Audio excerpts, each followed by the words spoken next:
Hello, hello. Here we are. This is the Angels in Politics broadcast, and we have a special segment today.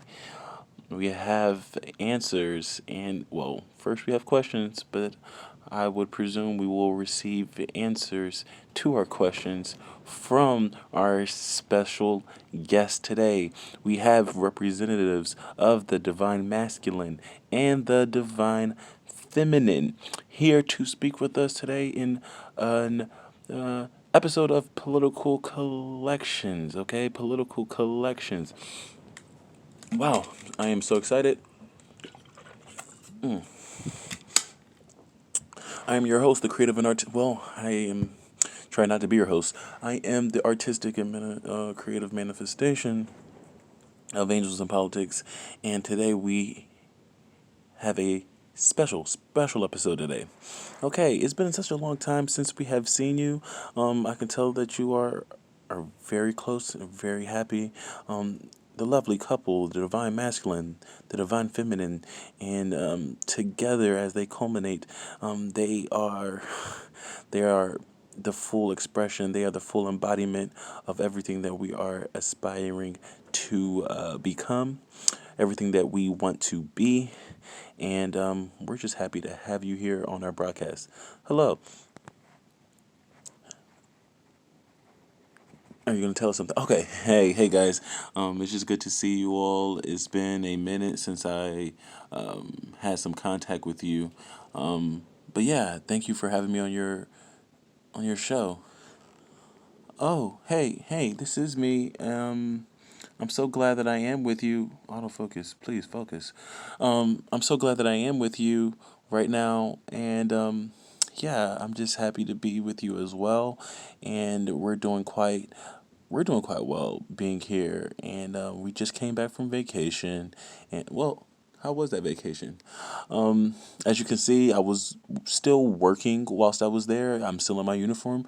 I am it might look like I'm a firefighter, but I'm actually a multifaceted individual. I do a number of things. Firefighting is what I do throughout the day. I do moonlight as a freelance copywriter. I do a little bit of writing for grants, loans and grants.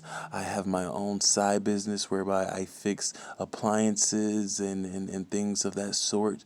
So yeah, I'm pretty busy. I'm pretty busy. Yeah, actually, he stays busy. There's a lot of times where he doesn't have enough time for me, but it's okay because I have my own things going on. I love to cook.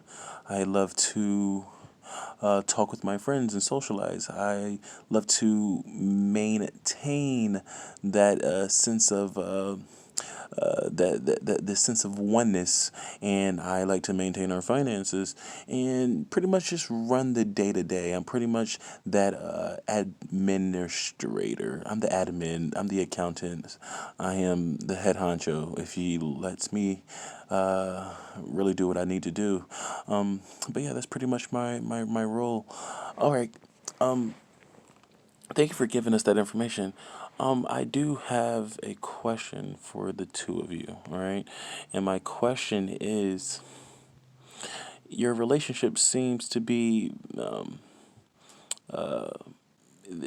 symbiotic of, or it symbolizes, I would say, of the current state, the current affairs, depicting relationships on the macro level. But this is here as we watch you together. I feel like you're probably a personification of what we see outside in the media, out in the world.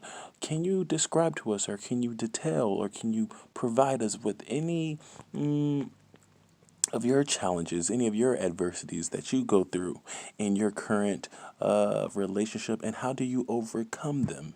How do you overcome them?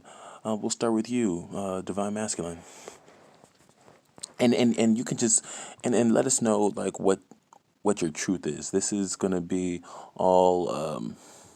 Everything is in house. Okay, everything is in house. Of course, we will have this channel open to the universe, of course, but help out those individuals in the universe. Help out everybody in the universe with your issues, because your truth may be the light that we need at the end of our tunnel, or that truth might provide us with that silver lining in our personal journeys. So tell us, brother, and we'll get to you, sis, afterwards. Okay, I'm glad that you have asked me this, and I, you know, didn't want to just put her on the spot, but I feel like there are challenges nowadays with women fully embracing their femininity. I feel like there are women who want so many different things.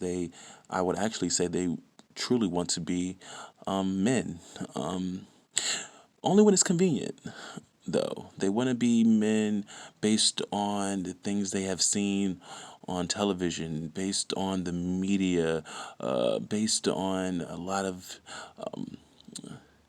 themes, the themes, the motifs, the symbols that are emblematic of the strong, independent woman who can do it herself, who doesn't need anything, who doesn't need anyone, who is very strong-willed, free-willed, unattached to any sort of male partnership or male relationship, or even being, even the word submissive, being being submissive, or the sense of submissiveness, or submitting just to any structure, any organizational structure, anybody that is a man or has masculine energy. There are women who feel oppressed by this, and because of this language, because of this pathology, I would have to say that we are seeing the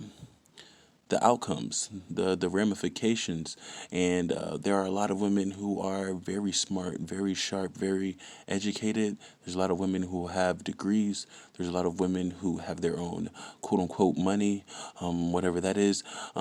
They're making their own moves. They're making their own moves. They're doing beautiful things, evidently in this universe, but I look to my right and I look to my left, and I feel like there's a lot of women who are just, they're missing something from the women of the past. They're missing that sense of of femininity. They're missing that flair. They're missing that charm, that charisma, that openness, that sense of freeness, that freedom. They don't have it. I feel like they've limited or lowered their sense or their capability of being divine and being feminine and being lovely and being submissive and being a listener, because they want to take hold, or they want to own, or they want to be the boss, they want to be on top, they want to be, and all of these things are nice in theory, but we're gonna find the statistics, the data will prove that now that there are more women who are bosses and managers and executives, and with multiple degrees and all these types of things. Are these women genuinely happy? Are these women genuinely happier to be around? Okay, and some of the times we might have to look into that, and I'm not saying it's a bad thing. I might be saying it's a great thing, but I feel like I don't know. It doesn't. It pains me to see the youth and the wonderful aspects within a young lady as she's a child in her youthful years, and as she grows and develops. There are certain traits about her. There are certain welcoming traits, open, her sense of curiosity, her sense of inquisitiveness, her sense of being sweet starts to change, and that dominant, that domineering, that aggressiveness, soon it becomes a way of life. And I feel like we're losing a lot of our divine feminine women. We're losing it. Thank you for being so candid. Sis, the divine feminine, do you have a response to this statement? And I can just tell by the way you turned your head, you clearly have a lot to say. Um, yeah, I do have a lot to say actually. And I want to thank you for providing me this platform so I can give you my truth. So here it is. Yeah, we as women are very strong. We as women have so much on our plate, and we are asserting ourselves to be dominant, to be domineering, because unfortunately, in our past, in the historical context, in the biblical days, and the, ancient in the days of the ancient historical text, yeah, there were men in the Greek mythologies. There were men from the Egyptian deities. There were men from the Roman Empire. There were men who paved their way and built this nation, and well, they really colonized this nation, but through warfare and through trials and through adversity. And there were men who did these things. There were indigenous men of the North American countries. There were indigenous and native men of the African continent, or the African continent, and the multiple African countries within the continent, who were the hunters, who were the gatherers, who were the leaders. Unfortunately, we are receiving the the blowback. We are receiving the criticism. We are receiving the scrutiny because us ladies, us women, are too strong. We're too smart. We're too assertive. We're too educated. We're too competent. We're too well, why do you think we have to do these things? Because there is a lack of men. Oh, there's guys everywhere. There's boys everywhere. Oh, there's guys who want to do something like that.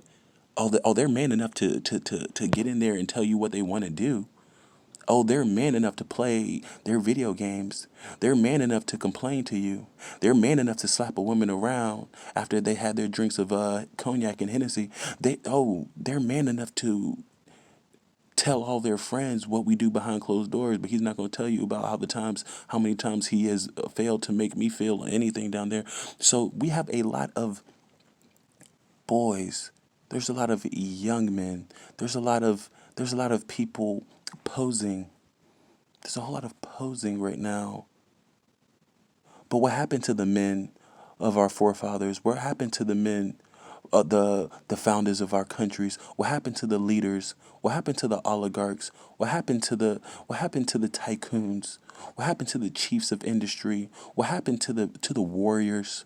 What happened to the warrior class? What happened to the leaders? We don't see them. And unfortunately, we are becoming the warriors, ladies. We are the tycoons, ladies. We are the chiefs of industry, ladies. We have to take over the household because it's not coming from. Do you understand? Now we have so many guys who are just so emotional. They're so sad. They want to acquiesce and they want us to concede to them and they want us to make concessions for them and they want us to pat their ego and they want us to not say anything and be docile and be quiet and be a mute and be Helen Keller and be submissive and not mention a word. And they want us to be helpless. But we're not helpless, ladies. We can do it. We can do anything that we want to do. And it's not like we don't like a strong man. It's not like we don't like passionate, aggressive, assertive men. It's not like we don't like the leaders. We just don't find them. What happened to the all encompassing male? What happened to the divine masculine? The divine masculine who had a heart, who was in tune with his emotions, but on top of that, he had a backbone. He had a spine. He could stand up straight with his back straight and his shoulders rolled back, and he could look at me in his eyes, in the eyes, and he could have a conversation with me, and he didn't demean me. He didn't demoralize me. He didn't place me in a box. He didn't just allow me or force me to be at home and to only do certain things because he knew that if I were to go on the workplace, I could be just as or even more successful, ambitious, and it's not about competition. What happened to the guys who didn't feel like just because I made more money, he felt his value was lowered?